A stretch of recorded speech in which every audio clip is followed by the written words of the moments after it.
We are proud to share with you all that we shall be shortly joined by Shri Sunil Deodharji. He is co-in charge of BJP Andhra Pradesh and a prominent voice of the government today as well as the ruling party. So we are expecting him to join us shortly. Please bear with us.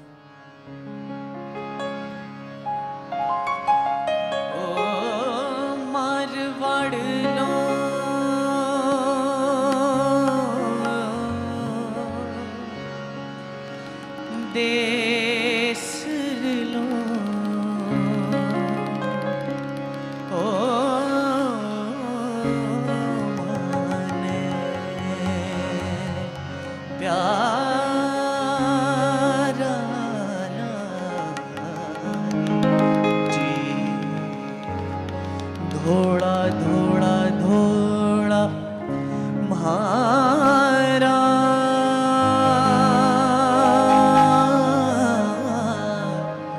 उजड़ी निर्मल रेत चम चम चमके चांदनी रे जैसे चांदी राखेत केसरिया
It is my privilege and honor to introduce to you all Karine Panza. Ms. Panza is the president of the International Publishers Association, the world's largest federation of national, regional, and specialist publishers associations.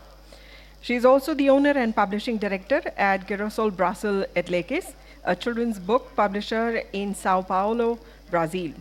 She is also a board director for the Brazilian Book Chamber in the publishing market for 28 years.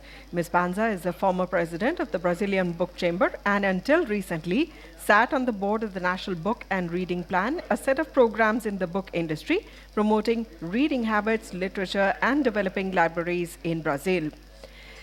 Today, we are proud to share with you all a video message. This is a video message all the way from her, Ms. Karine Panza, President of International Publishers Association. Let's see and listen to this video message. Dear publishing colleagues from India, my name is Karine Panza and I'm the President of the International Publishers Association.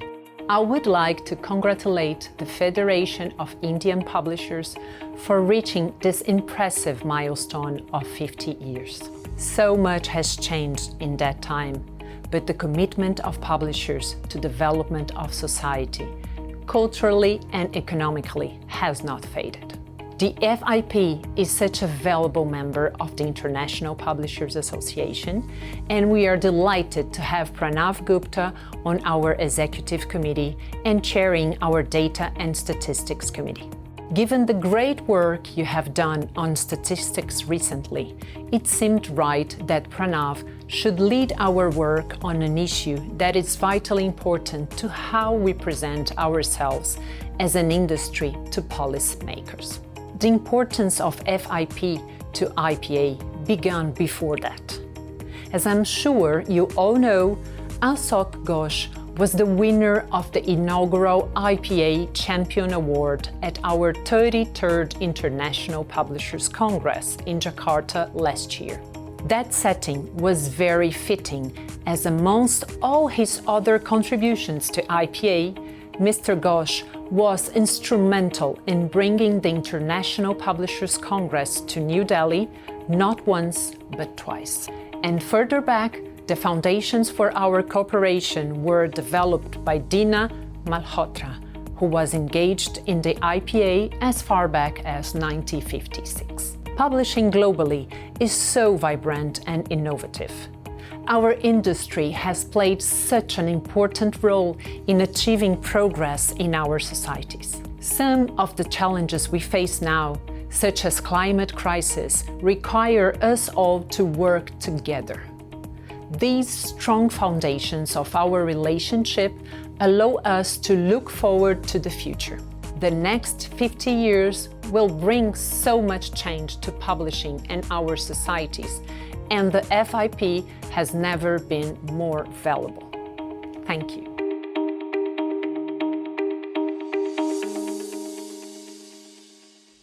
Ladies and gentlemen, the person that she was talking about is none other than Sri Ashok Ghosh.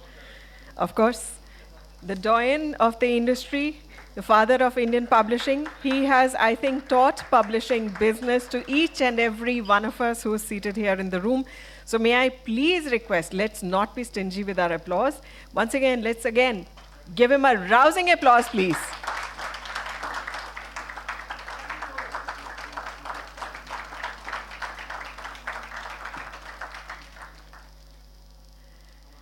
It's always such an honor to have you here with us, sir.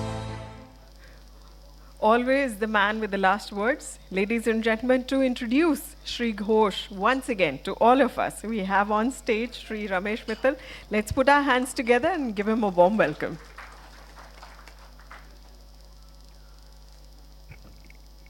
Ghosh Sahab, as I have known him, I have known him for maybe more than 3 decades, but I have been around him for the past at least 10 years or even more. And it never happens when we meet that I don't bring any new ideas or thoughts, or maybe out of the gossip itself, something new will be coming in. I'll be learning out of it. And then I'll be applying that into my life as well, regularly, without fail. And that's what has, you know, I personally feel that a legend like him is a must on all of us to keep guiding us at all possible spheres of life, everywhere. He keeps guiding us, and we love to meet him. I tell you what happens, if it is 1 week that we have not met, either I will get a phone call from him, or I will make a phone call to him, sir, it is quite some time that we last met, so let's meet sometime. अच्छा हम मिल लेते हैं, कब बोलिए, कल परसों जब बोलेंगे, आज भी बोलेंगे, हम तो तैयार खाली रहता है भाई, और हम मिलेंगे सब, and we will learn out of it. हमेशा कुछ ना कुछ नया मिलता है, जब भी मिलते हैं कुछ नए आइडियाज़. अच्छा, पुराने एक्सपीरियंसेस, इतने पुराने एक्सपीरियंसेस इनके पास हैं of personalities from the publishing industry, of authors, of different kind of printers, publishers, all. बहुत कुछ सीखने को मिलता है. मिलने को मन करता रहता है कि भाई चलिए मिलने चलते हैं, चलिए मिलते हैं, चलिए मिलते हैं, और मिलते भी रहते हैं. हम लोग खूब मिलते रहते हैं और हम सीखते रहते हैं, और हर कोई सीखने के लिए हमेशा तैयार रहता है. और अपना तो लर्निंग का इच्छा ही रहती है कि मिलेंगे कुछ लेके आएंगे, मिलेंगे कुछ लेके आएंगे, और बहुत कुछ सीखने को मिलता रहता है. बहुत से ऐसे एक्सपीरियंसेस भी मिलते हैं, लाइक कोई एक के बारे में अभी वो बता रहे थे, हाँ भाई इनने रोटरी में बहुत कुछ काम किया था. मतलब हमें से कोई रेफरेंस आया आपस में डिस्कशन में, XYZ, एंड ही सेड उन्होंने बहुत कुछ किया है भाई. And I can always say कि भाई वो फैमिली जो है गिवर है, बहुत देती है. सर ने भी बहुत दिया है, और सर ने तो वैसे भी हमेशा हम लोगों को गाइड करते रहे हैं, हमेशा नॉन स्टॉप. हमें कुछ ना कुछ थोड़ी सी कोई प्रॉब्लम इशू किसी सेक्शन से कहीं से आए, सर ये थोड़ा सा इसके बारे में, अरे कोई बात नहीं, इसको ऐसे कर लो भाई, हो जाएगा, सब सेटल हो जाएगा, कोई प्रॉब्लम नहीं है. उसका तो मतलब ये आइडियाज़ देते रहते हैं हमें, और रोज़ आइडियाज़ लेने के लिए बड़ी इच्छा से जाते हैं. मतलब ये रहता है कि आज 5 दिन हो गए बात नहीं हुई है, एक दफ़ा बात तो कर लें. उसके बाद बात नहीं, उनका ही आ जाएगा फ़ोन नहीं करी तो, और फिर उसके बाद हम लोग आपस में मिलते रहते हैं. हम जैसे ही कोई बात बोलेंगे कि सर मिलना, हाँ हाँ बताओ, खाली हूँ भाई मैं, कल आ जाओ, परसों आ जाओ, आज आ जाओ, कहाँ मिलेंगे बताओ, और हम मिल लेते हैं. और बहुत ही लर्निंग एक्सपीरियंसेस डेली मिलते हैं whenever we sit together.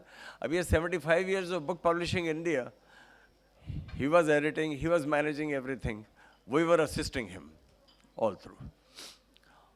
Ideas भी निकलते रहते थे, अरे इसके लिए ये आर्टिकल के लिए उसको कांटेक्ट करो, ये आर्टिकल के लिए उसको कांटेक्ट करो, भाई इसको तुम फॉलो अप करो, समथिंग लाइक दैट. कहीं ये फॉलो अप करते थे, और ये अपने in house editing, total designing 75 years की इनके इन हाउस हुई है. मतलब जो आपने देखा होगा book, total designing in house हुई है, और इनने उसमें अच्छे से जान डाला है.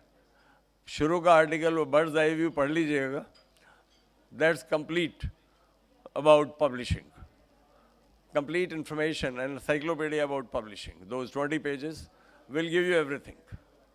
So these are learning experiences that we have been getting from Ghosh Sahab. And whenever we ask him to write his experiences, he would say, no, I will not write. I'll keep sharing, but will not write.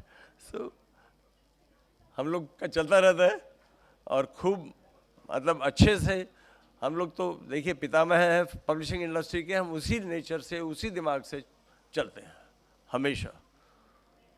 और international publishers association ने भी उनको recognition दिया है. First award नया शुरू किया था, champion of the publishing world, और फर्स्ट चैंपियन सर है दुनिया में. साइमन मास्टर अवार्ड लंदन से, वो भी इनको मिला. अवार्ड्स तो लाइन लगी हुई है, और बहुत सीखने को मिलता है. हर जगह हम तो सीखते रहते हैं. अभी देखिए, ये तो रमेश मित्तल जी ने कुछ ज़्यादा ही बोल दिया है। और मेरा जो रोल होता है ना, यूजुअली आप लोगों ने एक पिक्चर देखा होगा, पिक्चर ऐसा फ्लॉप था, but it was made by a great showman, उनका नाम था राज कपूर, और पिक्चर का नाम था मेरा नाम जोकर। तो मेरा नाम जोकर में जब भी दो गेम हो जाता था, उसके बीच में जो है ना, वो राज कपूर को बुलाता था, मेरा नाम जोकर रखे। तो ये बोलते हैं आके आप ज्ञान बांटो, तो ज्ञान बांटने के लिए तो कुछ नहीं है। बट हाँ, जरूर मैंने आज स्मृति ईरानी के लिए अपना स्पीच तो तैयार करके आए थे, बट बिकॉज समय कम था और रात को दोपहर को मित्तल साहब का फोन आया कि स्मृति जी कल सुबह आ रही है और हमें जो है पॉइंट्स चाहिए, प्रणब को फ़ोन करके बताओ क्या क्या सब्जेक्ट बोलना पड़ेगा उनको। तो सब तो हमने कम कर दिया, वो सब बता दिया उनको। तो सुबह मेरा भाषण जो है कटवा दिया इन्होंने, बोला कि भी उसके पास टाइम है नहीं है। तो मैंने बोला मेरा भाषण सुन सुन के फेडरेशन के आदमी तो तंग आ गए, ये बुढ़ा आदमी कहाँ से आ जाता है और क्या बकता रहता है, हमको तो कुछ समझ आता नहीं है।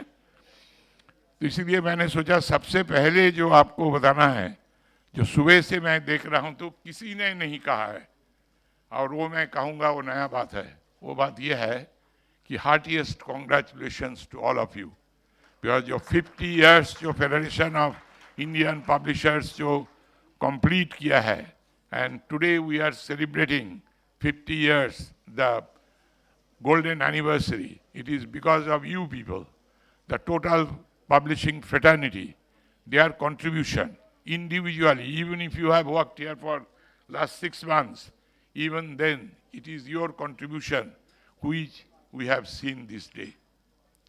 Because I just tell you a very brief history of the federation. When we started the federation, I still today remember there were 2-3 guys came to my office. One was Dinanath Malhotra, late Dinanath Malhotra, late Shamlal Gupta, late O.P. Ghai, and from McGraw-Hill, Balan Subramaniam.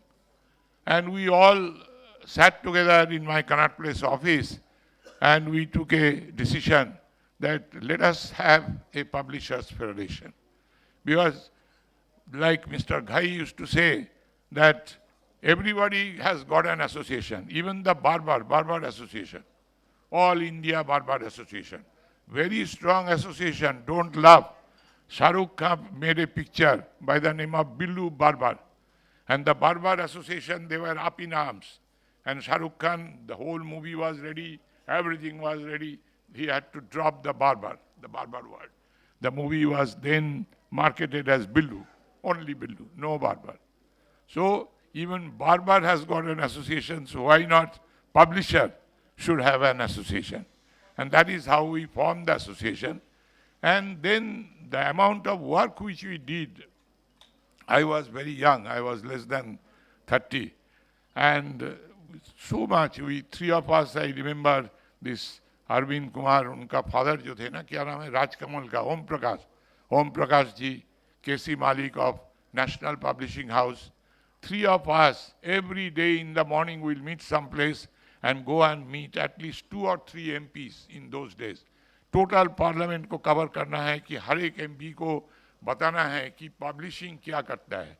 आज इन्होंने बहुत अच्छी बात कही है स्मृति जी कि हम लोग जो है ना बात नहीं करते हैं, सभी आदमी लिखने में है, और आजकल व्हाट्सएप है, व्हाट्सएप करने में है, बट मुंह से भी बात करना पड़ेगा, आपको बताना पड़ेगा आप कर रहे हैं. पब्लिशर है, हम कहीं भी जाते थे, प्रिंटर है, अब प्रिंटर्स हाउस है, कहाँ प्रिंट करता है, छापाखाना कहाँ है, ये नहीं है. पहले हम पब्लिशर है, और पब्लिशर का क्या कंट्रीब्यूशन है वो हम बताते नहीं हैं, वो बताना पड़ेगा कि भाई हम क्या कर रहे हैं, उससे आपका मान बढ़ेगा. और बहुत मतलब I was so impressed that she actually understands कि what we are talking about, and हमारा किस में भला है वो बता दिया कि भाई आप लॉबिंग करिए, आप बात करिए. नहीं, आज अपना we are celebrating, तो we should be congratulating each other. It is a great achievement. 50 years, it is not a small thing. And please remember, ये इसका पावर, ये जो रिटर्न पावर कितना होता है. हम लोधी गार्डन में घूम रहे हैं, वॉक कर रहे हैं, तो हमारे एक थे, वो अभी नहीं है, Shakti Malik, he was organising the book fair. तो मेरे पास आके बोलते हैं हमने तो बधेरे आदमी को चिट्ठी लिख दिया है, कोई आते नहीं है, कोई बड़े जो डिग्निटरीज आते हैं ना फीता काटने के लिए नहीं आते हैं। मैंने बोला क्या करना चाहिए? मैंने बोला ऐसे ही बोला, मैंने बोला प्रेसिडेंट को लिख दो। तो अब्दुल कलाम को चिट्ठी लिख दिया, शक्ति मालिक, president of the federation of Indian publishers, that हम बुक फेयर कर रहे हैं प्रगति मैदान में, आप हमारा आके उद्घाटन करिए। ही एग्रीड, ही केम। कोई कोई कोई जान पहचान, ये उसका बहन है, उसका भाई है, उसका चाचा भतीजा, कुछ नहीं है, खाली चिट्ठी लिखा, कलाम साहब उपस्थित। और स्टॉल्स टू स्टॉल गए थे, if you remember, her stall में। और फ्री फंड में कोई किताब नहीं लिए थे, पीछे बंदा था जो हर एक दुकान में पैसा देके किताब खरीद रहे थे। तो कितने प्राइम मिनिस्टर, अटल बिहारी वाजपेयी, अभी ये 75 ईयर्स का बात किया, 2 दफा हमारा किताब उन्होंने स्वीकार किया। 50 ईयर्स भी अटल बिहारी वाजपेयी को दिए थे, 60 ईयर्स भी अटल बिहारी वाजपेयी को दिए। अभी मैं स्मृति ईरानी जी को बताया था कि भाई देखो 75 ईयर्स का किताब गया है, मोदी साहब कम से कम 7 पैराग्राफ लिख के दिया। ये वो नहीं है कि भाई लिख देना यार, इधर कोई किताब भेजा है तो उसमें 4 लाइन लिख दो, thank you very much for the book. No, तो हम जब उनको अप्रोच करते हैं, अगर सही तरीके से अप्रोच करें तो वो जो है ना बहुत अच्छी तरीके से हमको रिसीव करते हैं, which we are not aware of, because it is in the interest of each and every single person that book reading should be our habit, and book reading is going to make build our nation, and that is our aim, and that is what the publishers are doing. तो हमारा जो contribution है for the whole business community, all the Indians, it is the publishing of books. अभी आ गए जी, देवधर साहब आ गए।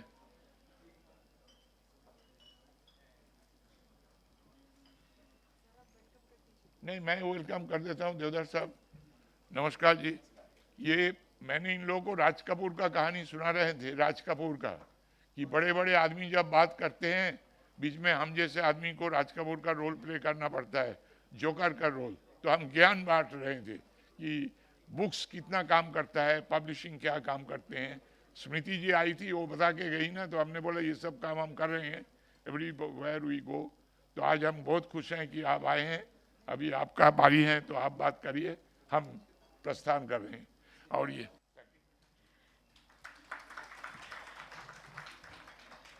Ladies and gentlemen, what he failed to share was that recently at the New Delhi Book Fair, he was awarded and christened as the Dhruv Tara of Indian publishing. So there he is.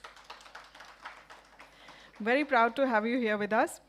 We warmly welcome in our midst this morning Shri Sunil Deodhar. He is co-in charge of BJP Andhra Pradesh. आपका जन्म पुणे में हुआ और पूरी की पूरी शिक्षा आपने ग्रहण की मुंबई में। उसके बाद एमएससी और बीएड की डिग्री भी हासिल की मुंबई यूनिवर्सिटी से।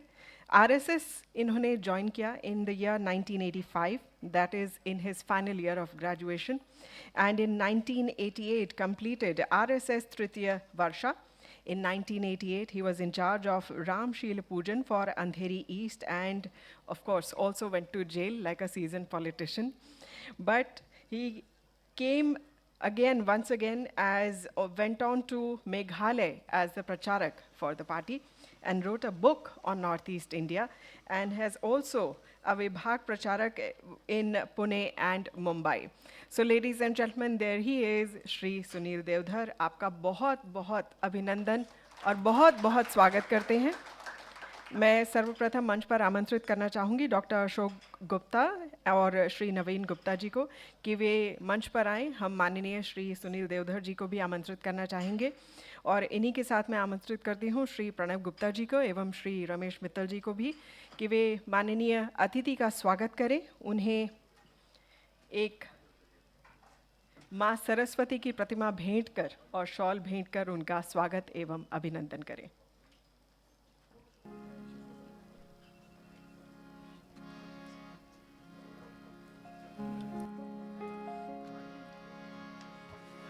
शुभं करोति कल्याणं आरोग्यं धनसम्पदा शत्रुबुद्धिविनाशाय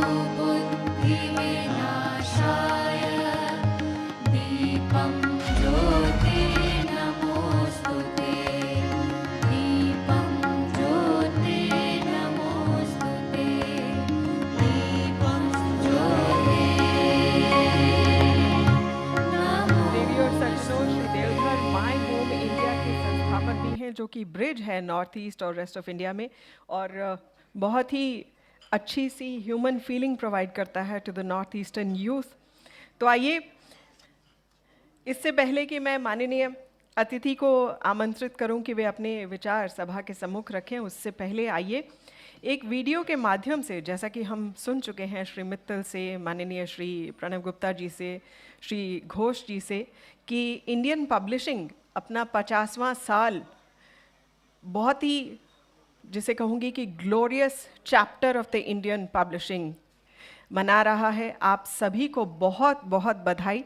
तो चलिए एक वीडियो के माध्यम से हम अपने जो माननीय हमारे अतिथि हैं उनके सामने भी ये बहुत ही सुंदर इतिहास का पन्ना रखने जा रहे हैं। May I request for the video to be played please.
देवी और सज्जनों, आप सभी से हमारा अनुरोध है कि माननीय अतिथि के सम्मान में और हमारी राष्ट्र के सम्मान में आइए हम सब मिलकर राष्ट्रगान करें। और आप सभी से हमारा अनुरोध है, कृपया सावधान की मुद्रा में खड़े हो जाएं राष्ट्रगान के लिए।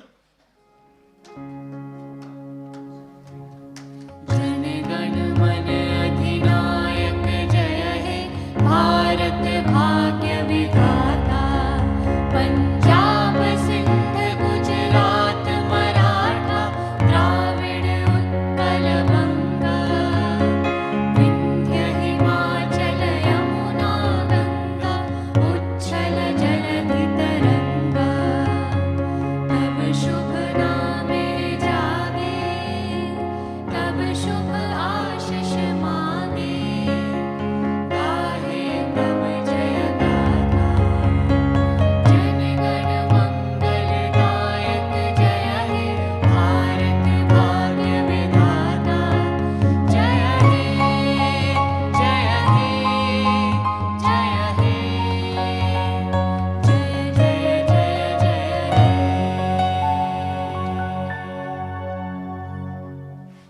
Thank you ladies and gentleman. और इसी के साथ मैं मंच पर आमंत्रित करती हूँ हमारे सम्मानित अतिथि श्री सुनील देवधर जी से कि वे कृपया मंच पर आएं और सभा को संबोधित करें। ज़ोरदार तालियों से अभिवादन कीजिए माननीय श्री देवधर।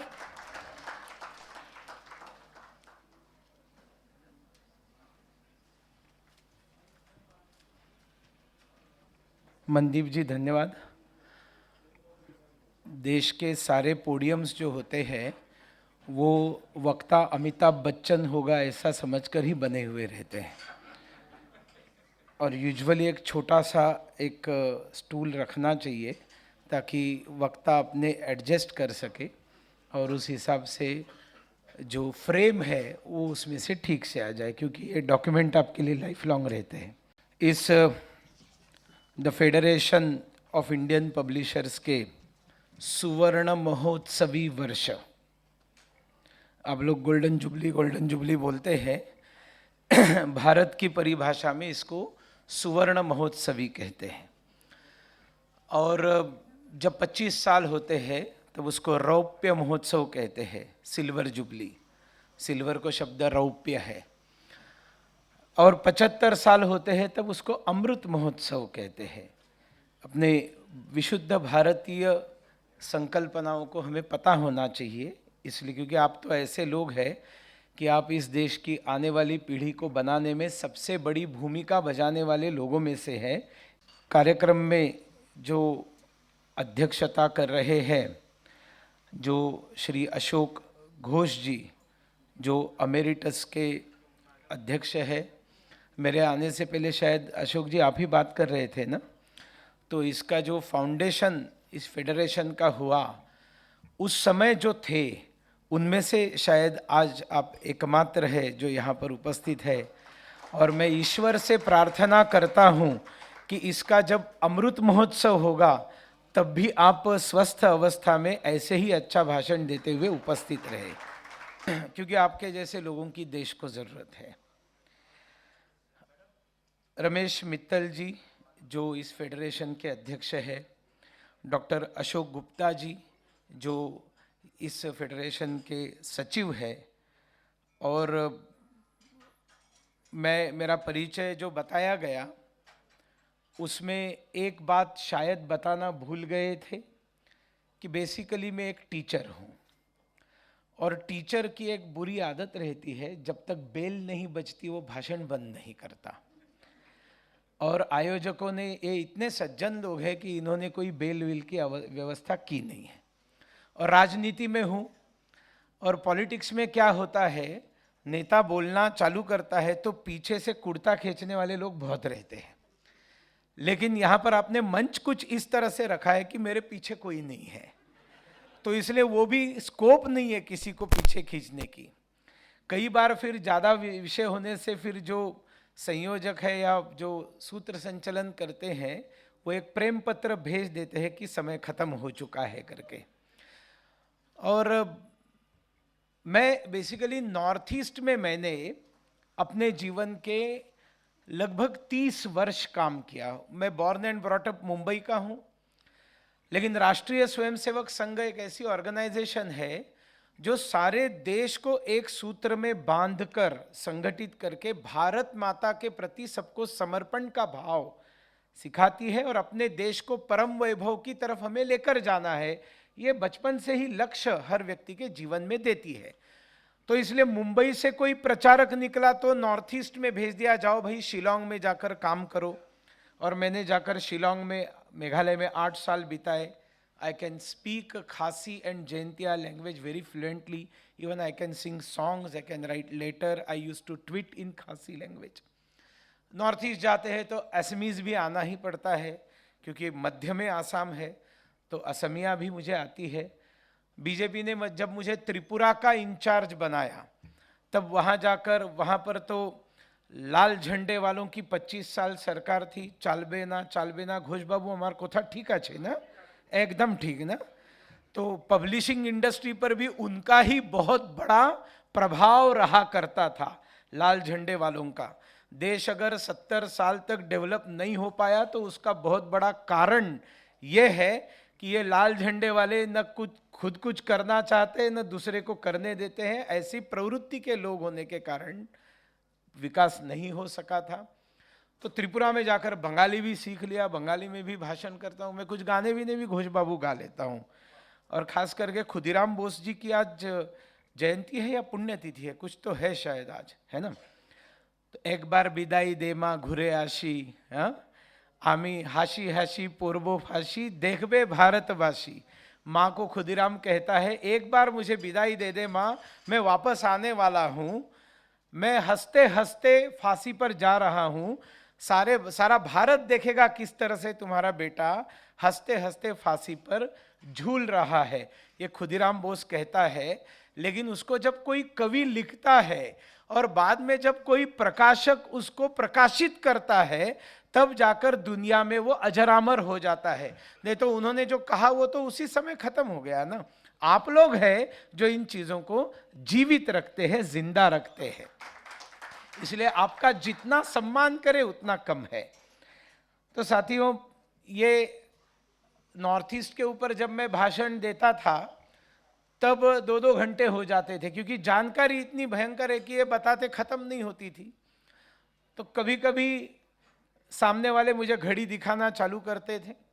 रात के एक भाषण में पीछे से किसी ने कैलेंडर दिखा दिया, भैया अब तो दिन बदल रहा है, अब तो चुप हो जाओ।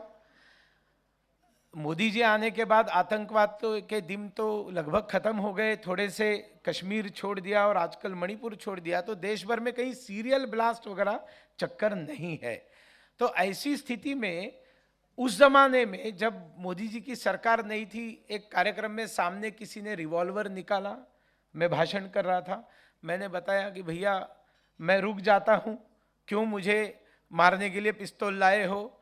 तो उसने कहा, नहीं भैया आप बोलते जाओ, ये आपके लिए मैंने नहीं लाया है, आपको भाषण करने के लिए यहाँ पर जिसने बुलाया है उसके लिए मैंने ये पिस्तौल लाया है, आपके जाने के बाद उसको मैं देखने वाला हूँ।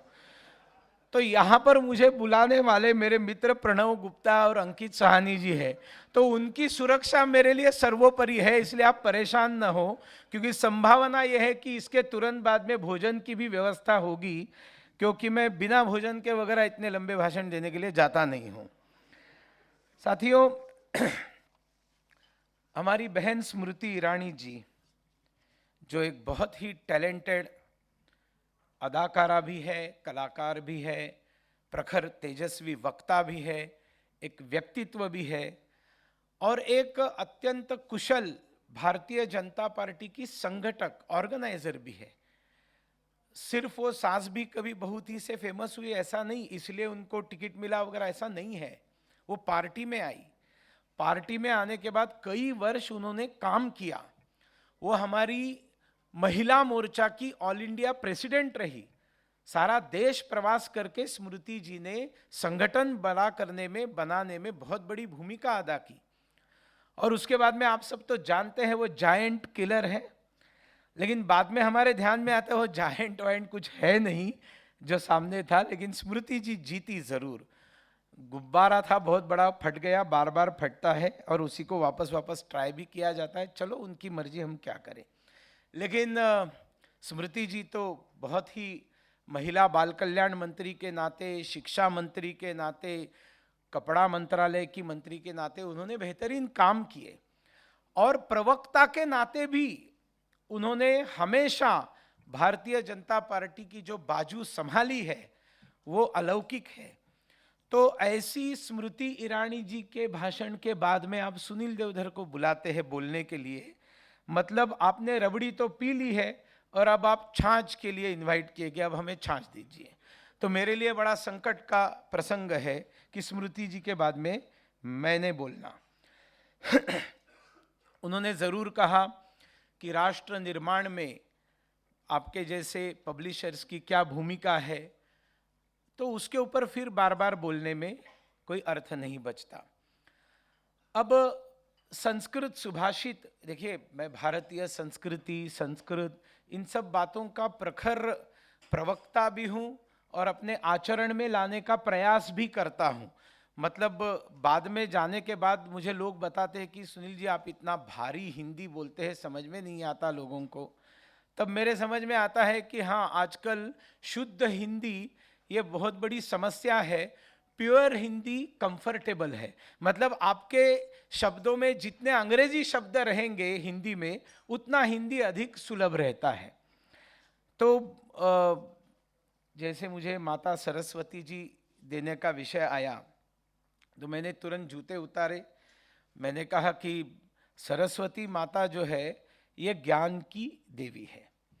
देखिए हमारे देश में है ना, महिलाओं का महत्व बताने के लिए हमें किसी कम्युनिस्ट आइडियोलॉजी की आवश्यकता नहीं है, क्योंकि हमारे देश में देश के जन्म के बाद में हजारों वर्ष पहले सबसे पहले ईश्वर की जब कल्पना की, तब हमारे देशवासियों ने मां को देखा कि भगवान अगर कैसा होगा तो मां जैसा होगा, और इसलिए हमारे देश में पहले देवियों की पूजा आरंभ हुई, देवों की नहीं। और सदियों तक ये देश देवियों की पूजा करता रहा और उसके बाद में देव भी आ गए कि चलो पुरुष भी भगवान हो सकता है। और इसलिए हम आरती में कहते हैं त्वमेव माता च पिता त्वमेव, तुम पहले मां हो और उसके बाद में पिता हो। और हम नाम भी जब बच्चों का रखते हैं ना, बेटों का जब नाम रखते हैं, तब हम बेटे का नाम लक्ष्मी नारायण रखते हैं, जिसमें लक्ष्मी पहले होती है, नारायण बाद में होता है। हम सीताराम नाम रखते हैं, सीता पहले होती है, राम बाद में होता है। हालांकि सीताराम येचुरी आज तक इसको नहीं समझ सके। अगर इतना ही नफरत उनको हिंदुत्व के प्रति था तो जाकर एफिडेविट करके अपना नाम लेनिन, स्टालिन, येचुरी करते तो कोई दुनिया ऑब्जेक्ट नहीं करती, लेकिन उन्होंने नहीं किया ऐसे। आज भी वो सीताराम को ही ढो रहे हैं। हमारे लिए खुशी है कि वो सीताराम है, वो ढो रहे हैं। अब ये सीताराम नाम में भी सीता पहले, राम है। राधे श्याम में भी राधा पहले है, श्याम बाद में है। जानकी वल्लभ पटनायक मुख्यमंत्री बनते हैं, जानकी पहले है, वल्लभ बाद में है। तो हमारे देश में माताओं का महत्व सबसे पहले है। हमारे देश में पति को पहचाना जाता है पत्नी के नाम से, पत्नी को पति के नाम से नहीं पहचाना जाता। हमारे यहाँ पर पुरुष को रमापति कहते हैं, हमारे देश में पुरुष को लक्ष्मीपति कहते हैं, और हम सब लोग कहते हैं पार्वती पतये हर हर महादेव। भगवान शिव को भी हम लोग पार्वती का पति करके, शंकर की पत्नी करके पार्वती को नहीं जाना जाता। इस देश में महिला का ये महत्व है। अब ब्रह्मा की मिनिस्ट्री भी आप देख लीजिए। ब्रह्मा की मिनिस्ट्री जो दुनिया को चलाते हैं, है ना, चलाते हैं, तो उसकी मिनिस्ट्री भी आप देख लीजिए। उस मिनिस्ट्री में सारे इंपॉर्टेंट डिपार्टमेंट्स महिलाओं को दिए हुए हैं। जैसे डिफेंस मिनिस्ट्री जो है वो दुर्गा माता के लिए रखी हुई है, फाइनेंस मिनिस्ट्री जो है वो लक्ष्मी माता के लिए रखी हुई है, होम मिनिस्टर काली माता है, मतलब नो कॉम्प्रोमाइज, सीधे मुंड काटकर गले में डाल दूंगी, घर के अंदर कोई कॉम्प्रोमाइज नहीं। तो काली माता हमारी होम मिनिस्टर है। और उसमें एजुकेशन मिनिस्ट्री, बीच में हमारा ही दिमाग खराब हो गया था कि हमने ह्यूमन रिसोर्सेस वगैरह कुछ बोलना चालू किया, मोदी जी ने ठीक कर दिया, उसको शिक्षा मंत्रालय कहा। तो ये शिक्षा मंत्री कौन है हमारी देश की? ये सरस्वती है। अच्छा, इनके डिपार्टमेंट्स चेंज नहीं होते, हाँ, इनके डिपार्टमेंट्स हजारों साल से वही डिपार्टमेंट्स है, नॉन चेंजिंग डिपार्टमेंट्स। और ऐसी सरस्वती माता, जैसे मिनिस्टर्स के प्रोटोकॉल होते हैं कि नहीं होते हैं ना, ये मिनिस्टर आया तो उसका इस तरह से यहाँ बिठाना चाहिए, वहाँ बिठाना चाहिए, पहले उसको बुलाना चाहिए, बाद में दूसरा कोई बोलेगा, ये सारे प्रोटोकॉल्स होते हैं। तो इन मिनिस्टर्स के भी तो प्रोटोकॉल्स है ना। तो सरस्वती माता को सफेद साड़ी पसंद है, सरस्वती माता को वीणा पसंद है। वैसे सारे देवी देवताओं का एक प्रोटोकॉल जरूर है कि पैर में चप्पल रखकर हम उनको छू नहीं सकते, उनकी तरफ देख नहीं सकते, उनकी पूजा नहीं कर सकते। और खास करके लेदर का कुछ आपने पहना है तो उसको जरूर उतार के उसके सामने रखना है। देखिए, प्रोटोकॉल है। अगर आपको प्रोटोकॉल मंजूर नहीं है तो फिर बाकी सबके लिए क्यों प्रोटोकॉल? तो उनके भी कुछ प्रोटोकॉल है, इसलिए मैंने थोड़ा जूते उतारे। आपको खराब लगा होगा तो मुझे क्षमा कीजिए। लेकिन हमारे देश में इन सारी चीजों का महत्व है। अब पुस्तकों की बात है। आपको पता है दुनिया में सबसे बड़ा पब्लिशर कौन है? सबसे बड़ा पब्लिशर, उसने अपना नाम ही नहीं लिखा, क्योंकि दुनिया के सबसे पहले पुस्तक कौन से थे? वेद थे। और वेद किसने लिखे, वेद किसने पब्लिश किए, ये कभी भी नहीं बताया। इसका कारण यह है कि हमारे देश में यह कंसेप्ट है कि हमें जो कुछ भी मिलता है वो सब समाज ने दिया हुआ है। मैं आज जो भी आपके सामने भाषण कर रहा हूं या और किसी ने भी भाषण किया, कल्पना कीजिए मैं कहां से लेकर आया ये सब? जो मेरी परवरिश हुई, जिंदगी भर जो मैंने सोचा, जो इनपुट दिए गए, जो अपडेट किया गया, अपलोड किया गया, भगवान ने जो सॉफ्टवेयर बिठाया था उसमें से रीफॉर्मुलेट करके अपने तरीके से मैं आपके सामने रख रहा हूं। मेरा अपना कुछ भी नहीं है। और जितने भी बड़े लोग होकर गए ना, उन्होंने कभी ये सब अपना नहीं माना, समाज का माना। तो इसलिए जब मेरा नहीं है तब उसमें नाम लिखने का क्या कारण है? तो वेदों में किसी ने नाम नहीं लिखे। अजंता के इतने सुंदर चित्र, कितना आसान था, इतने सुंदर चित्र निकाले कि 500-600 साल होकर गए, लेकिन बरसात आती है, ठंड आती है, हवा आती है, तूफान आता है, लेकिन वो चित्र मिटते नहीं, वो रंग मिटते नहीं है। ऐसे जबरदस्त चित्र, ऐतिहासिक चित्र बनाने वाले लोगों ने नीचे नाम, इतना सुंदर चित्र निकालने के बाद एक नाम लिखने में क्या जाता था? M.F. हुसैन, कितना टाइम लगता था? तुरंत लिख डालते थे। लेकिन उन्होंने लिखा नहीं, क्योंकि यह समाज से मिला है, समाज को समर्पित किया है। इसलिए वेद ये हमारे सबसे पहली पुस्तकें हैं। और पब्लिशिंग का अगर कोई देवता हो सकता है, पब्लिशर्स का कोई गॉड हो सकता है, तो वो वेद के लिखने वाले जो अननोन है। बहुत सारे ऋषि मुनियों ने मिलकर उसको लिखा है। लेकिन उन हमारे भारत के बारे में जब दुश्मनों की बात आती है तब भगवान परशुराम कहते हैं, अग्रतः चतुर्वेदः पृष्ठतः सशरधनु इदम ब्राह्मम इदम शास्त्रम शापादपि शरादपि। सिंपल मतलब है कि we have power of knowledge and knowledge of power as well. अब ये अगर इंग्लिश में कोई बताएगा, अच्छा मोटिवेशनल ट्रेनर, तो लोग बोले क्या बात बताए, सॉलिड, क्या वक्ता है। लेकिन परशुराम ने बताया तो कुछ लोगों को लगता है ये क्या बता रहा है। लेकिन जो बताया है वो ये बताया है कि हमारे पास ज्ञान की शक्ति है। किताबें आप लोग जो देते हैं देश को, आप लोग क्या देते हैं? ज्ञान की शक्ति देते हैं। आप देश को शक्तिशाली बनाते हैं, आप देश को पावरफुल बनाते हैं। और इसलिए आप हिस्टोरिकल काम करते हैं, ऐतिहासिक काम करते हैं। आपको लगता होगा कि मेरे पब्लिशिंग हाउस ने इतनी किताबें दी, उसमें से मुझे इतना मुनाफा हुआ, इतनी बिकी, इसकी इतनी एडिशंस निकली वगैरह। ये सब बहुत छोटी छोटी चीजें। आपने जो काम किया लेकिन दिखाई नहीं दिया, आपने देश के ज्ञान की शक्ति को बढ़ाने का काम किया है, पावर ऑफ नॉलेज को बढ़ाने का काम किया है। इसलिए आप सब लोगों को मैं नमन करता हूं। जिस तरह से आप देखिए, लड़ाई करनी पड़ती है, दो पद्धति से लड़ाई करनी पड़ती है। एक तो शस्त्रों से लड़ाई होती है और दूसरी लड़ाई वाणी से होती है, वाचा से होती है, डिबेट्स के ऊपर होती है, डिस्कशंस के ऊपर होती है, डिप्लोमेसी के ऊपर होती है, और ये सारे के लिए ज्ञान जरूरी है। और इसलिए ये पावर ऑफ नॉलेज और नॉलेज ऑफ पावर जो परशुराम जी ने कहा था, बाद में बहुत सारे लोगों ने बताया होगा, हम लोग तो ज्यादा करके वेस्टर्न और यूरोप के जो लोग हैं उनको ही कोट करते, ठीक है, मतलब उसमें कोई बुरा नहीं है, उन्होंने भी तो कहा ही है, लेकिन ये अग्रतः चतुर्वेदः पृष्ठतः सशरधनु इदम ब्राह्मम इदम शास्त्रम शापादपि शरादपि की बात है। वैसे पुस्तक ने अपना भी एक मंतव्य कहा है।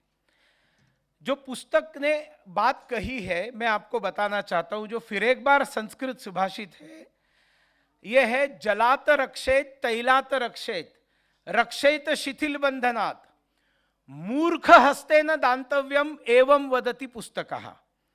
मतलब मेरा पानी से रक्षण कीजिए, जलात रक्षेत, किताब कह रहा है, किताब कह रहा है कि मेरा पानी से रक्षण कीजिए, मतलब मैं जहां हूं वहां आसपास में पानी मत आने दीजिए।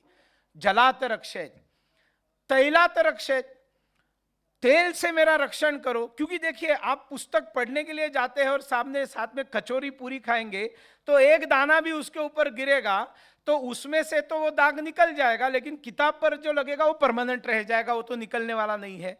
तो तैलात रक्षेत। और तीसरी बात, रक्षेत शिथिल बंधनात्, जो आप सबको बहुत ज्यादा एप्लीकेबल है, लूज बाइंडिंग से मुझे बचाइए, किताब कहती है। और आखिर में किताब कहते हैं मूर्ख हस्ते न दांतव्यम एवं वदति पुस्तका, मुझे मूर्ख के हाथ में गिरने मत देना, मतलब राहुल गांधी के हाथ में गिरने मत देना, सॉरी टू से।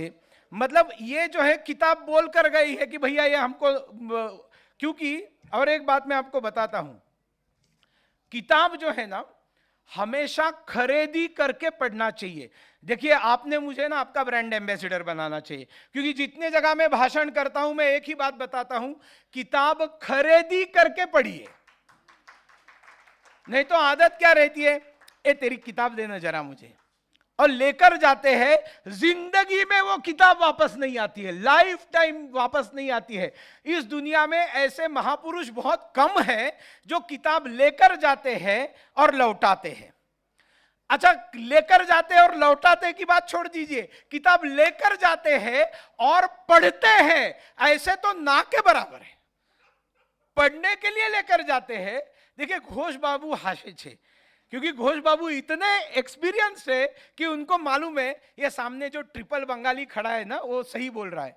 केनो दादा आम्ही ट्रिपल बंगाली, आमार टाइटल देवधर, आमार टाइटलेर मध्ये तिनिटा बांगाली टाइटल, आमी दे, आमी देब, आमी धौर, सेजন্য आमी देवधर ट्रिपल बंगाली। मैंने जो बंगाली में बहुत सिंपली बताया, आप सबको समझ में आ गया होगा। मेरे टाइटल में 3 बंगाली टाइटल है, दे, देब और धर। उनको समझ में आ गया, क्योंकि ये लेकर जाने वाली किताबें लेकर जाने वाले कभी लौटाते नहीं है। अरे मत लौटाओ यार, लेकिन पढ़ो तो सही। पढ़ते, खरीदने के बाद क्या होता है, उसकी वैल्यू दी है ना आपने, तो उसमें संभावना निर्माण होती है कि खरीदी करके लाया हूं तो एटलीस्ट मैं पढ़ूंगा।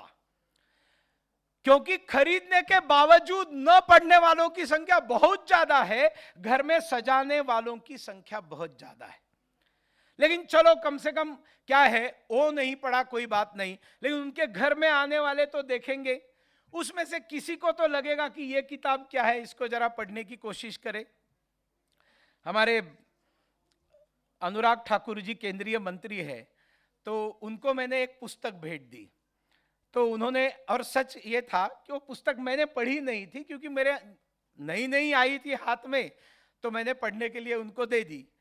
तो उन्होंने देखा और उन्होंने मुझे कहा, अच्छा सुनील जी, आपने मुझे किताब दी है, इसमें से सबसे अच्छा चैप्टर जो मैंने पढ़ना चाहिए वो कौन सा है, वो जरा मुझे बताइए। मेरे समझ में आ गया कि इसने मुझे गुगली बॉल डाल दिया है, लेकिन मैं भी सुनील हूँ, गावस्कर के नाम के साथ ताल्लुक रखता हूँ। मैंने कहा, क्या अनुराग भाई आप बात करते हो, इस पुस्तक का हर चैप्टर जो है पढ़ने जैसा है, बताना मुश्किल है कौन सा ज्यादा अच्छा है कौन सा कम है, जब तुम पढ़ोगे तो तुम्हारे समझ में आ जाएगा। बताने का मुद्दा ये है कि पुस्तक खरीद कर पढ़ना चाहिए, पुस्तक रखना चाहिए, संग्रह में रखना चाहिए। रेफरेंस बुक्स के नाते हम लोग रखते हैं। मेरे पास भी बहुत सारी किताबें हैं, जरूरी नहीं कि मैं सारी पढ़ा हुआ हूं, लेकिन जब मुझे किसी विषय पर व्याख्यान देने के लिए जाना है, कहीं बोलना है, तब फिर वो मैं उस रेफरेंस की किताब लेता हूं और फिर उसको मैं पढ़ता हूं, उतना पढ़ता हूं, उसका उपयोग होता है और बाद में बोल भी देता हूं कि इस फलाने पुस्तक के 275वें पेज के ऊपर से चौथी लाइन में ये कहा है। सब लोग तालियां बजाते, उनको लोग कितना पढ़ा लिखा है। अरे यार, मैं सुबह खोलकर पढ़ के आया हूं, बाकी किताब का 276वें पेज पे क्या लिखा है वो मुझे पता नहीं है। रेफरेंस बुक का एक कमाल है, रेफरेंस के लिए बुक का यूज करने का। साथियों, ये जो किताबों की जब बात होती है ना, तब आपको एक बात मैं जरूर बताना चाहूंगा। किताब बोलने के बाद अगर आप एक व्यक्ति को नाम नहीं करेंगे, याद नहीं करेंगे, तो आप बहुत बड़ा पाप करेंगे, और वो व्यक्ति है डॉक्टर बाबा साहेब अंबेडकर। इसका कारण यह है कि दुनिया में, मेरी बात को आप गौर से सुनिए, दुनिया में सबसे ज्यादा किताब पढ़ा हुआ अगर कोई व्यक्ति है दुनिया में, तो वो डॉक्टर बाबा साहेब अंबेडकर है। और इसके लिए आपको धनंजय कीर जो राइटर थे, जिनको शायद पद्म भूषण मिला था, Dhananjay Keer is the authentic author of biographies of great heroes, जो खास करके महाराष्ट्र के ग्रेट हीरोज थे। उनकी बायोग्राफी अभी सभी भाषाओं में ट्रांसलेटेड है, और बड़े बड़े लोग सभी पार्टियों के जब इनके बारे में बोलना होता है तो धनंजय कीर का रेफरेंस देते हैं। उनको आप पढ़िए, जो मैंने पढ़ा हुआ है, अंबेडकर का पुस्तक प्रेम। भारत में हर गांव में बाबा साहेब अंबेडकर का स्टैचू आपको देखने को मिलता है, और कोई भी बाबा साहेब अंबेडकर का स्टैचू हाथ में किताब के बिना पूरा नहीं होता है। वो कॉन्स्टिट्यूशन की कॉपी नहीं है, वो किताब की कॉपी है, क्योंकि अंबेडकर के शरीर का एक हिस्सा आप बोल सकते हैं किताब है। कितना प्रेम था उनको किताबों के बारे में बचपन से। और उनके पिताजी रामजी अंबेडकर, पिताजी का नाम बताने से मायावती से लेकर सब लोग बहुत परेशान हो गए, क्योंकि पिताजी का नाम राम था। अब हम क्या करें भैया, हमने थोड़ी ना रखा था। तो भीमराव रामजी अंबेडकर, वो भीमराव को भीवा बोलते थे। उनका पुस्तक प्रेम देखकर अपनी सारी जितनी उनको पेंशन आता था, पिताजी आर्मी से रिटायर्ड थे, तो वो सारा पेंशन खर्चा करते थे अपने बेटे की किताबों के ऊपर। वो पूरे नहीं पढ़ा, शादी होकर बेटी गई थी, बेटी के घर गए और बताए, बिटिया तुमको जो मैंने गहने दिए थे दहेज में, उन गहनों में से 1-2 गहने मुझे उधार दे दो, मुझे भीवा को पढ़ने के लिए किताबें देनी है। जब वो कैम्ब्रिज गए थे पढ़ने के लिए, उस समय उनकी जो पत्नी थी घर में, रमाबाई अंबेडकर, वो महान महिला को दुख होता था कि मेरा पति कैसे, बहुत गरीब थे, कैसे रह रहा होगा, और उसको मालूम था मेरे पति को किताबें पढ़ने का शौक है। तो वो घर के सामने जो गाय और बैल आ जाते थे और जो गोबर डालकर जाते थे, गोबर जमा करके उसको सुखाकर मार्केट में उसको बेचकर उसमें से मिले हुए पैसे अपने पति को भेजती थी किताबें खरीदने के लिए। अंबेडकर को किताबें खरीदने के लिए, पढ़ने के लिए पैसे नहीं थे, तो उन्होंने रोज रात का उपवास करना चालू किया, क्योंकि वो पैसा बचता था डिनर का, वो जमा करते गए। फिर भी उनकी जो प्यास पूरी नहीं हुई किताबों की, तब उन्होंने एक दिन का पूरा व्रत रखना चालू किया, दिन भर खाना नहीं खाना, क्योंकि किताब खरीदनी है। और इतनी किताबें पढ़ने के बाद उनका एक बहुत दुर्भाग्यपूर्ण घटना मैं आपको बता सकता हूं कि वो जब वापस आए भारत में, और उनकी सारी जो किताबें थी वो उन्होंने एक जहाज के ऊपर अपलोड की और कुरियर से मंगाई, और वो जहाज पानी में डूब गया, और जितनी किताबें उन्होंने जमा की थी वो सब जल समाधि उनकी हो गई। आप कल्पना कर सकते उस व्यक्ति के मन के ऊपर कितना बड़ा गहरी चोट पहुंची होगी। उनके किताबें पढ़ने के बारे में मैं और ज़्यादा नहीं बताऊंगा, लेकिन जब भी आप किताबों की बात करेंगे, तब अगर आप अंबेडकर का नाम नहीं लेंगे तो बड़ा पाप करेंगे।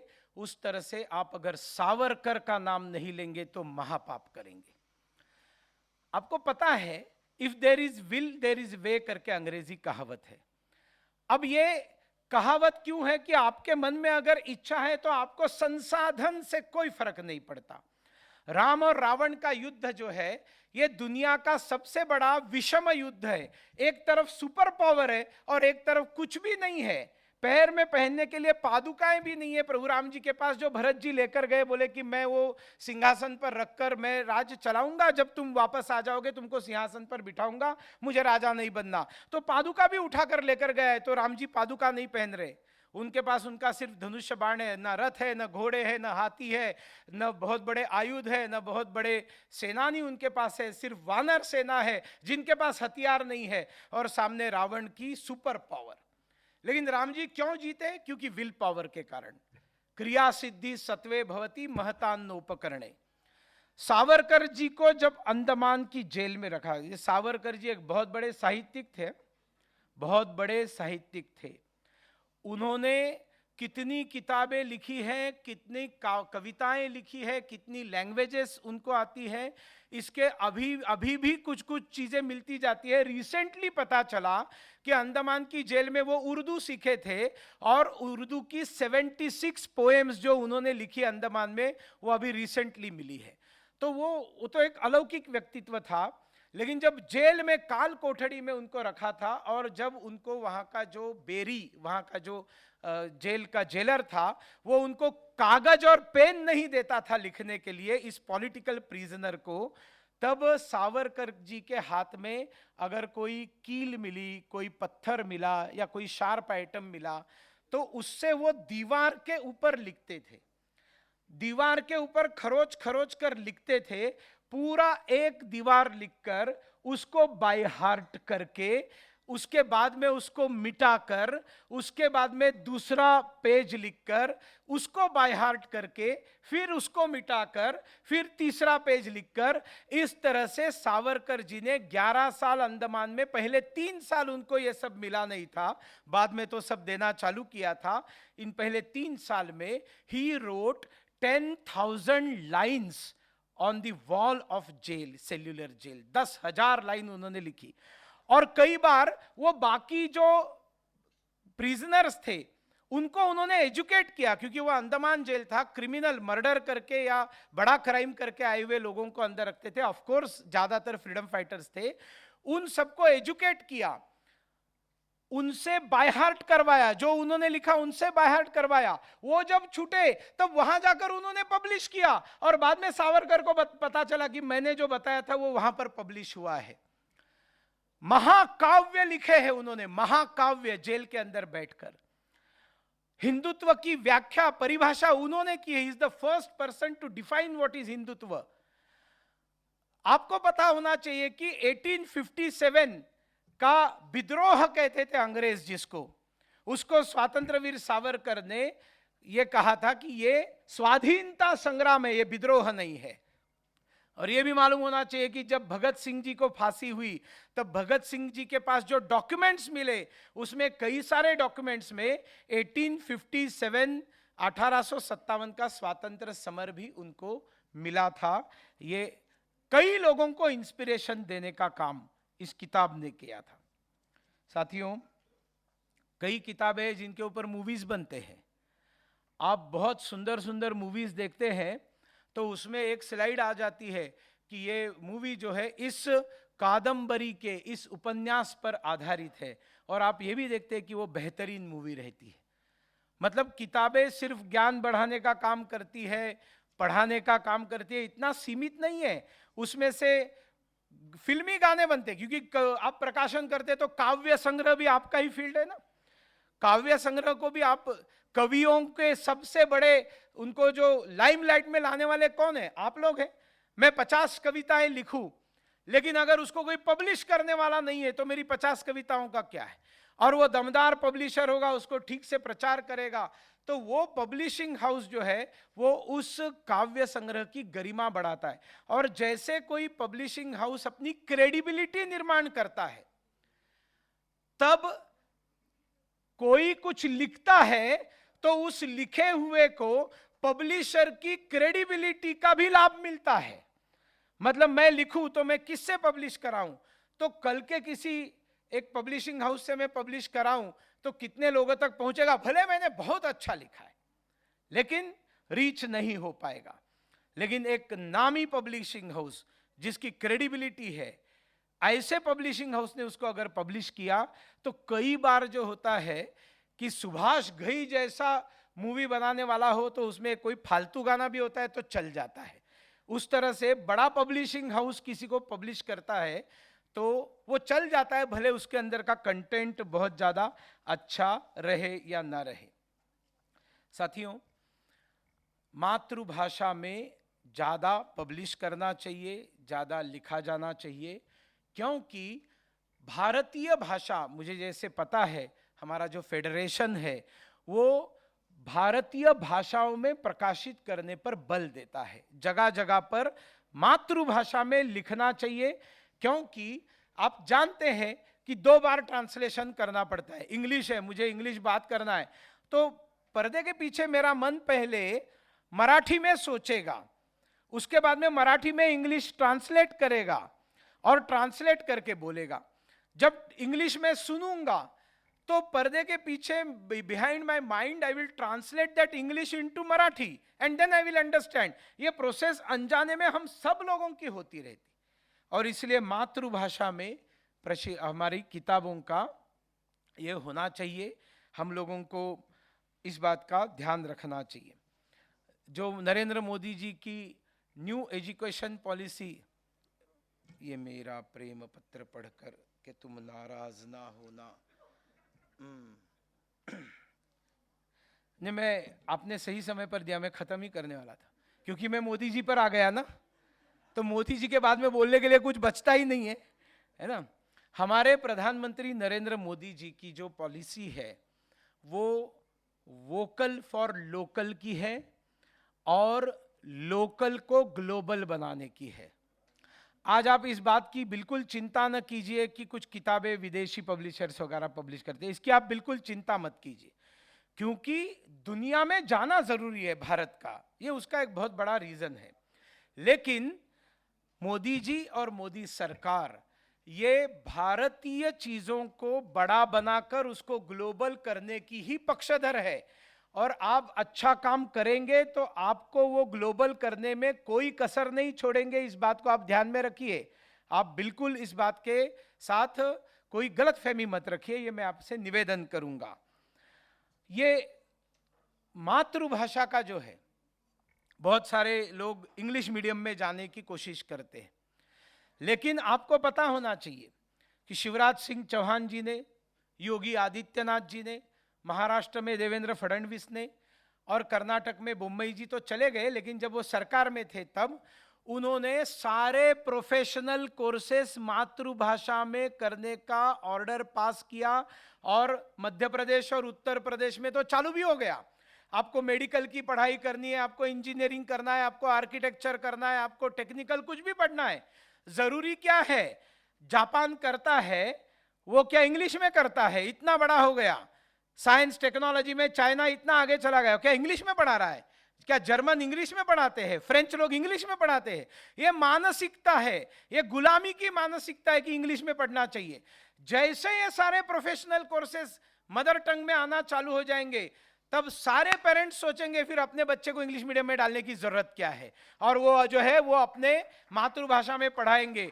और ये प्रोसेस चालू हो चुकी है, ये प्रोसेस चालू हो चुकी है। और फिर जिसको एक्सपर्ट बनना है बने ना, जिसको पढ़ना है पढ़े ना। जैसे फ्रेंच पढ़ने के लिए जाते हैं, जैसे चाइनीज पढ़ने के लिए जाते हैं, रशियन का कोर्स रहता है, इंग्लिश भी पढ़े, कोई समस्या नहीं है। लेकिन मेरा भरोसा है संस्कृत एक ऐसी भाषा है कि जो 100 साल बाद देश पर नहीं दुनिया पर राज करेगी। हम लोगों को एक बात लोगों को जरूर बतानी चाहिए, पुस्तकें भेंट देनी चाहिए। गिफ्ट करना है ना तो पुस्तकें भेंट कीजिए। मैं तो ये भी बताऊंगा कि आपने सरस्वती माता दी, इसकी जगह पर आप आपके एक 5 अच्छी किताबें अगर मुझे भेंट देती है ना, तो वो रियल सरस्वती है, वो रियल सरस्वती। आपने तो मूर्ति दी मुझे, तो मूर्तियों की कोई कमी नहीं है, लेकिन आप 4-5 अच्छी किताबें आने वाले गेस्ट को देते हैं तो वो सच्ची सरस्वती है। जिसका देखिए, मैं तो जन्मदिन पर लोगों को पुस्तकें भेजता हूं, मैं साल में कम से कम 1000 लोगों को पुस्तकें भेजता हूं, जितने जन्मदिन है वो भी एक पुस्तक से पढ़ा था। How to win friends and influence people, Dale Carnegie की किताब मैंने 1991 में पढ़ी थी, और उसमें उन्होंने जन्मदिन का महत्व बताया था लोगों को पब्लिक रिलेशन में। और तब से बात करते करते जन्मदिन में लिख के रखता हूं, और जन्मदिन आने के बाद एक पत्र और एक उसको पुस्तक भेज देता हूं। 1000 पुस्तकें मैं भेजता हूं, क्योंकि आज आप कल जाएंगे घर घर के अंदर तो शोकेस में क्या सजाते हैं? क्रोकरी। क्रोकरी कोई दुनिया को दिखाने की चीज है क्या? आप कब दिखाएंगे? डिशेस दिखाएंगे, किटली दिखाएंगे, प्लेट्स दिखाएंगे दुनिया को, और उसमें फिर मैं फ्रांस से लाया हूं, मैं जर्मनी से लाया हूं, मैं यहां से लाया हूं, वहां से लाया हूं। आजकल घर में टूटे हुए 100 खिलौने मिलते हैं, लेकिन एक फटी हुई किताब नहीं मिलती है। और मैं आज दावे के साथ आपको बताता हूं, कितना भी डिजिटल दुनिया हो जाए, लेकिन अभी भी 95% readers depend upon print publications, और यह कभी खत्म होने वाला नहीं है। वो 4-5% जो आपको दिखता है ना नेट पर वगैरह पढ़ने वाले, ये ज्यादा नहीं है, यह संख्या 4-5% भी नहीं है। सब किताबें पढ़ते हैं। मुझे आता है ना, मैं लैपटॉप पे पढ़ सकता हूं, लेकिन मैं कभी नहीं पढ़ता, मैं हमेशा हाथ में किताब लेकर बैठता हूं। हाँ, दूसरा हो सकता है ऑडियो बुक, लेकिन ये ऑडियो बुक भी हम लोगों ने सोचा ही था ना, क्योंकि मैंने जो सुभाषित कहा उसमें अंत का लाइन क्या है? एवं वदति पुस्तकः। ये पुस्तक ने कहा है, तो पुस्तक कहेगा कैसे? ऑडियो बुक ये अभी पुस्तक बोलने भी लगा है। तो साथियों, ये सारी चीजें मैंने आपको बताई, समय आपका काफी लिया, लेकिन मैं आपको हृदय से धन्यवाद देता हूं यहाँ बुलाने के लिए। मैं आपको बधाई भी देता हूं, आपके 50 वर्ष पूरे हुए हैं, और मैं पूरी ताकत के साथ, अपने तन मन धन के साथ आपके फेडरेशन का एक सहयोगी हूं, एक साथी हूं। आपकी कोई भी समस्या आए, आप मुझे सुख में जरूर याद ना करें, दुख में जरूर याद कीजिए।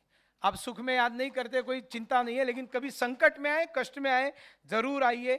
मुझसे जितना भी बन सके मैं जरूर इसको पूरा करूंगा। सत्यम ब्रूयात प्रियम ब्रूयात मां ब्रूयात सत्यम अप्रियम, एक सुभाषित है।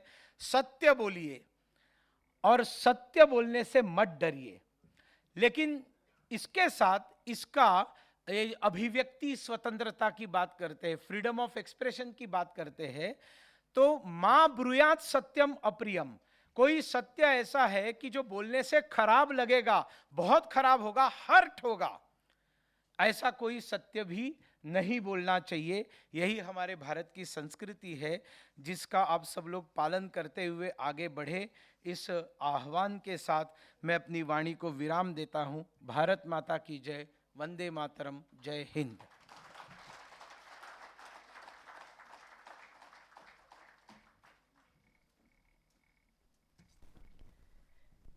खूब भालो देवधर बाबू। प्रकाशकों की बैठक है, किंतु शब्दों के असल रसिया तो आप हैं। कितनी खूबसूरत वाणी से आपने अपने शब्दों को उजागर किया, हम सबके साथ साझा किया, इसके लिए आपका बहुत बहुत धन्यवाद। देवी और सज्जनों, मैं आप सभी से अनुरोध करती हूँ कि एक बार फिर से हम जोरदार तालियों से हमारे माननीय अतिथि का अभिवादन करें। और मैं माननीय देवधर जी को एक बार फिर से मंच पर आमंत्रित करती हूँ। आपसे अनुरोध करती हूँ कि अपने कर कमलों द्वारा कुछ विशेष पुरस्कार वितरित करें, किंतु उससे पहले हम आपको एक विशेष वीडियो के माध्यम से आज के जो हमारे स्टार परफॉर्मर कहें उनको, या डॉइन कहें, हम उनको बहुत सारे शब्दों से उनका अभिवादन करते रहते हैं, और वो लगातार हमें कहते रहते हैं कि ऐसा मत बोली, किंतु हम तो कहना नहीं छोड़ेंगे। तो इन्हें बहुत हाल ही में ध्रुव तारा ऑफ इंडियन पब्लिशिंग इस उपाधि से सम्मानित किया गया। तो आज एक विशेष पुरस्कार हम आपसे अनुरोध करेंगे कि आप अपने करकमलों द्वारा श्री घोष को ज़रूर उससे सम्मानित करें, किंतु उससे पहले आइए एक वीडियो के माध्यम से उनकी जो ज़िंदगी की उपलब्धियां हैं उन पर एक नज़र डालते हैं।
Ladies and gentlemen, the Federation is proud to confer on Shri Ashok K. Ghosh the Indian Publishing Visionary Pioneer Award.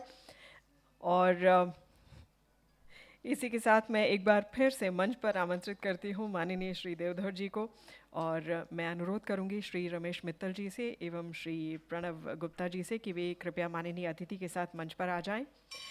और आपकी ज़ोरदार तालियों के बीच में हमारे साथ मंच पर जुड़ने जा रहे हैं श्री अशोक घोष। तालियों का सिलसिला रुकना नहीं चाहिए, मैं आप सभी से अनुरोध करूंगी। I would also request Dr. Ashok Gupta and Shri Naveen Gupta to please join us on stage for the award presentation ceremony.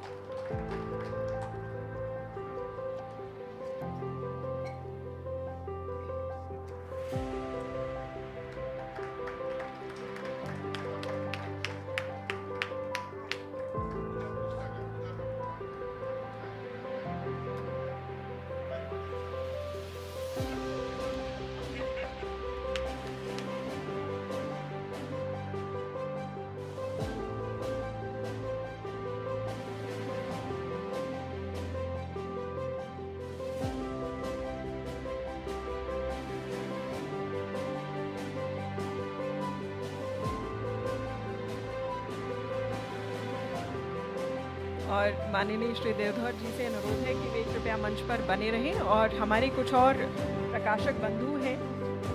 Ladies and gentlemen, we are very thankful to our esteemed sponsors. May I request Fingerprint and Wonder House to please join us on stage. Let's welcome them with a round of applause. Fingerprint and Wonder House.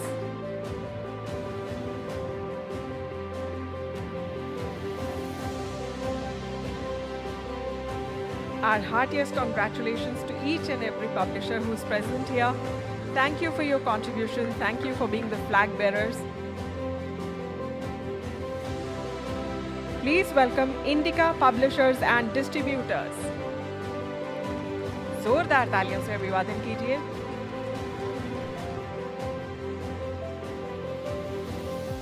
S चांद group, जोरदार तालियों से स्वागत कीजिए।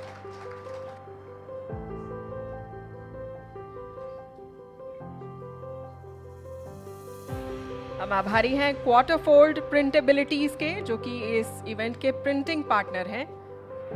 जोरदार तालियों से स्वागत कीजिए क्वार्टरफोल्ड प्रिंटेबिलिटीज।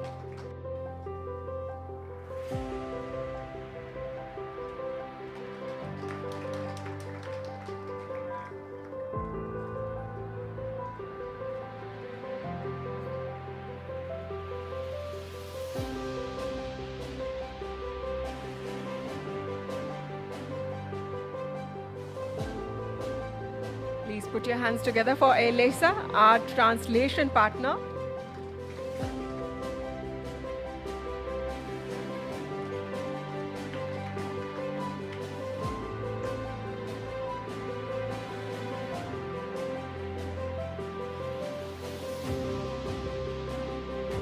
Shri Ajay Sani, our knowledge and advisory partner.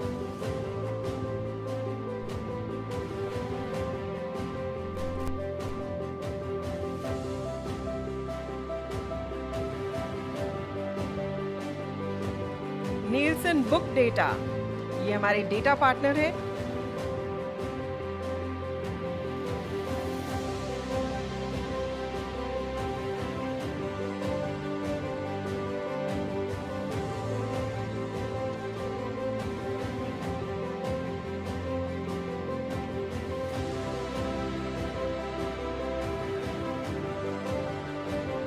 और आभार स्वरूप, जैसा कि माननीय देवधर जी ने कहा कि उन्हें एक किताब भेंट स्वरूप चाहिए थी, तो हम किताब नहीं, हम प्रकाशकों की महागाथा आपको भेंट कर रहे हैं। On the occasion of 50 years, the Golden Jubilee, the Federation of Indian Publishers has published a souvenir. This is entitled The Words of Vision, India Publishing @2047. इसका अनावरण आज माननीय मंत्री महोदया के करकमलों द्वारा हुआ। एक बार फिर हम माननीय देवधर जी का बहुत बहुत अभिवादन करते हैं और उनका धन्यवाद करते हैं कि वे आज इतना समय निकालकर हमारे साथ इस समारोह में बने रहे।